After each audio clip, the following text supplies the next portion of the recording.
Hey everyone, welcome back.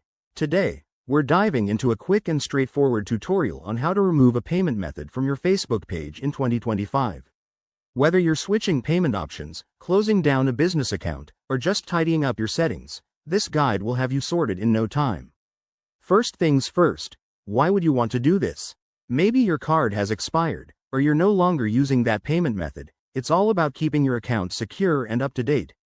Let's jump right in. To get started, make sure you're logged into your Facebook account with admin access to the page you want to edit. Once you're in, head over to your Facebook page. Look for the Settings gear icon in the top right corner.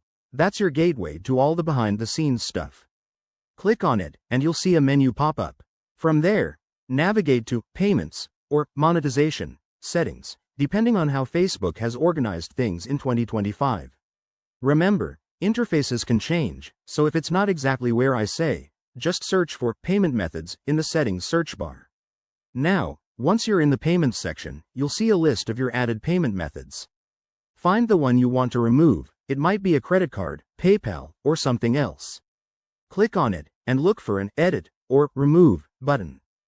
Go ahead and select Remove. Facebook might ask you to confirm this action, so double-check that you're sure, as this could affect any ongoing transactions or ads. If you're removing it from a business page, ensure this doesn't disrupt any linked services. After you confirm, the payment method should be deleted from your account. To verify, go back to the Payments section and make sure it's no longer listed. That's it, simple as that. If you run into any issues, like error messages, it could be due to pending payments, so resolve those first. Always keep your account secure by regularly reviewing your settings. Thanks for watching. If this helped, give it a thumbs up, subscribe for more tech tips, and drop a comment if you have questions. Stay safe online, and I'll see you in the next video. Bye for now.